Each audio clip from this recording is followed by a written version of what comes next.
I recently set up a Facebook account. The link to add me as a friend is going to be in the description box below. But I had a conversation with a few of my new Facebook friends regarding Chris Eubank Jr, his fight with Spike O'Sullivan, his fight last night, etc. And it's been a bit thought-provoking, so I wanted to put some thoughts down on video and upload it to the channel. For me, boxing is all about levels. And I'll give an example from the heavyweight division. Hughie Fury and Anthony Joshua. They're not fighting at entirely dissimilar levels at this stage. You know, you could maybe argue that one of their opponents is slightly better than the others, etc. I'm not getting into the detail here. What I'm saying is they are approximately fighting on the same level. The difference between the two, and why there's so much excitement about one and much less excitement about the other, is the eye test. You know, one of them is carrying about business in a destructive fashion.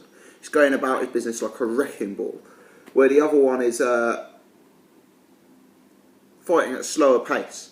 The result is the same. Both guys are unbeaten. Both guys are looking like excellent prospects, but there's a lot more hype and a lot more interest and intrigue about one of the two fighters. Now let's switch paces to the middleweight division. Had Billy Joe Saunders fought Tony Jetta last night, Billy Joe Saunders would most likely not have stopped him in 2 rounds. It's not the kind of operator that Billy Joe Saunders is. He would have had a look at him for a round or two. He'd have moved round him for a round or two. He'd have played with the jab to try and find a gap for a round, etc. My point is that Billy Joe Saunders is a guy who is firstly, he's not a massive puncher. I mean, that's the first thing to state. But he is the kind of guy who you could call a technician, an amateur style boxer, a chess player, whatever terminology you prefer, however you like to describe it. My point is that Billy Joe Saunders would not have put on the devastating, destructive performance against Tony Jetta that Chris Eubank Jr. did last night. Chris Eubank Jr. is also more of a showman in the ring. You know, the way he angles his body, the way he winds his punches up, the way he jumps into the ring, the sort of fanfare about him having his father by the ringside, etc. My point is that the two, if Billy Joe and Chris Eubank Jr. had both fought that Tony Jetta last night, a guy who operates several levels below both guys, you'd have been left remembering the Chris Eubank Jr. fight. Chris Eubank Jr. would have put in a more memorable performance at that grade 5 level. The difficulty is that because two guys pass a test in different ways at grade 5 level, I'm just calling Tony Jetta grade 5, it doesn't necessarily mean the same is going to be true at grade 4 level. I'll give you an example. The 100-metre run sprinters are lining up for the first heat of the Olympic qualifiers. Guy A goes out, runs his heart off, it's the biggest race of his life, and he storms to victory by 3 or 4 metres. In Heat 2, Usain Bolt comes out, looks kind of lackadaisical, and sort of eases to victory by a foot at the end, You could say at that lower level, the first guy has put in a more visually spectacular performance.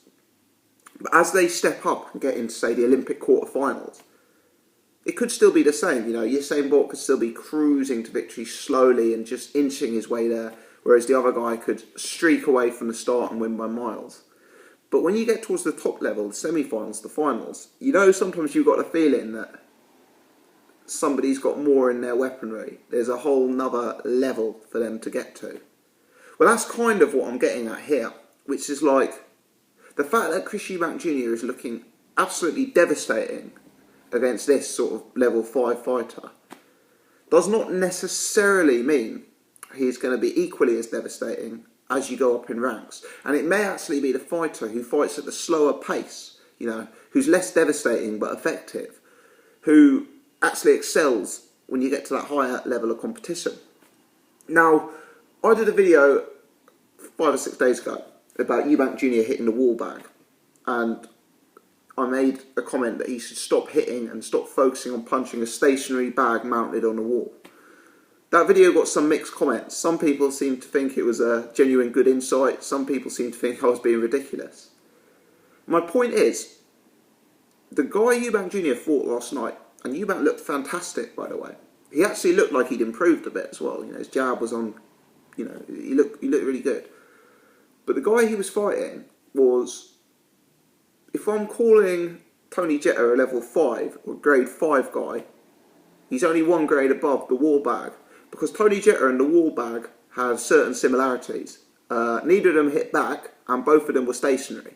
And you know, that stoppage, and it was a fair stoppage in my mind. People are saying it's an unfair stoppage, you know. Let's be honest, if the referee hadn't jumped in, Eubank would have, you know, finished it in the next 3 or 4 seconds. But when the stoppage came, that guy was like this, against the ropes, not moving, not swaying, not leaning, not throwing anything back. He was just standing there. And all of that time Eubank Jr spent unloading on the wall bag was actually adequate training for Tony Jetta, even though I was critical of it. My point is that this guy allowed Eubank to really plant his feet and throw everything into his punches. This guy offered no sort of defensive jab, no sort of swaying, no leaning, no rolling, you know. This guy allowed Eubank Jr to do what Eubank Jr does best. Stand in front of you and, you know, crack and throw in hooks. And you see like how he ends it. It's just left hook, right hook, left hook, right hook, left hook, right hook. You know, that is where he is at his most comfortable.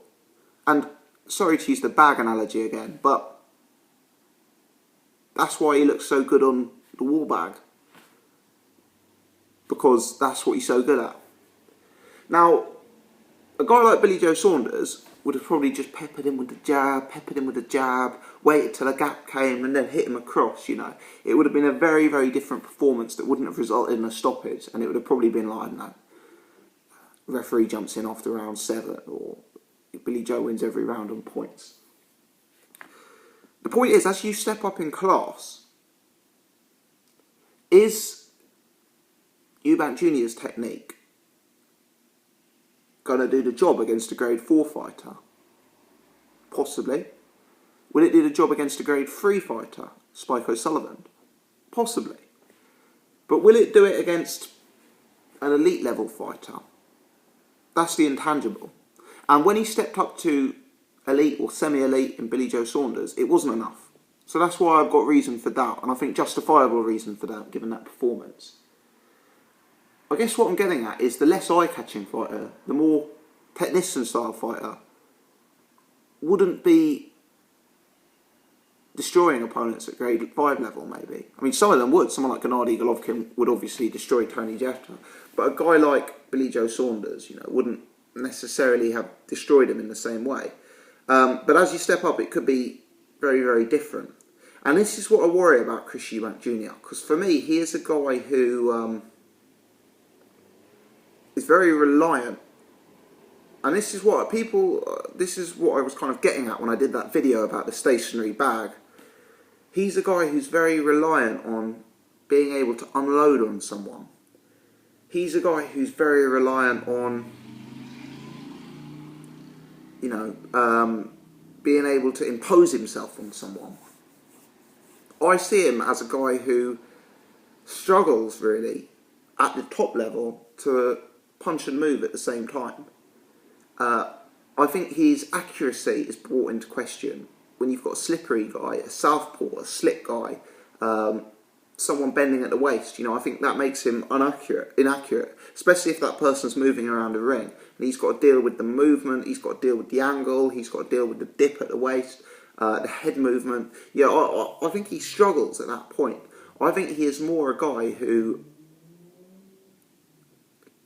really imposes himself and really unloads on opponents. And that's why he looks so devastating on the way up. You know, he was fighting welterweights, he was fighting light middleweights. And the question is, you know, would he have looked the same against more sort of skilled middleweight technicians?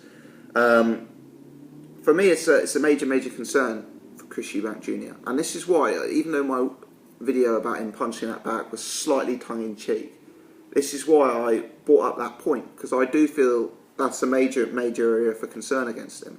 I think when the opponent is moving and hitting back, we're seeing flaws in his game. Defensively, we're seeing flaws in his game in terms of his accuracy. Will Spike O'Sullivan be the man to expose those? I like Spike. I've seen him fight live. I've seen him fight on TV a few times. He punches very, very, very hard. You know, if Eubank's got defensive frailties, his chin is really going to be tested by Spike. But I see Spike as a very limited boxer. I mean, look what Billy Joe did to him. He 12-0'd him, didn't he? You could say that Eubank was poor in terms of boxing skill against Billy Joe Saunders. But if Eubank was poor, Spike was a new level of poor. Spike is going to be in front of Eubank Jr. Spike's not going to be moving and weaving and dancing. What Spike will be doing is punching back. You know, that's the one thing I can say Spike will do. And he'll be punching him back with bad intentions. And if he lands, who knows? You know, people say Eubank Jr. has got a big chin. For me, he hasn't been in with fighters who hit hard enough to prove that he's got a good chin yet. And Spike hits very, very hard. I don't rule out a Spike knockout. But for me, Eubank Jr. has got to be the favourite. He's the more athletic guy. If he uses his jab, he has the better jab. If he uses his movement, he's probably the better mover. I see Spike being the bigger puncher. I think Eubank's punching power is overrated. Again, last night, you know, he was landing on this guy and he's obviously hurting him and damaging him. He's not got the stunning one-punch knockout power of like a Lemieux or a Golovkin or Andy Lee or a Quillen, in my opinion. But yeah, I'm saving Eubank in the fight. I think Spike is another one of these guys, unfortunately, he's just slightly too limited. And I just think that Spike will come up slightly short, if you like. But as we move up in levels again, after Spike, you know, there's talk about him fighting Danny Jacobs, Peter Quillen. At this stage, I have those guys ahead of Eubank. I really do. I think Eubank needs more experience of fights that test him. Less Tony Jetters, less wall bags, more Billy Joe Saunders type fights till he gets that experience and is able to work on his weaknesses. That's my thoughts. Long-winded way, but I think Spike is a likeable fighter, a hard puncher, but he's not got the skill to upset him.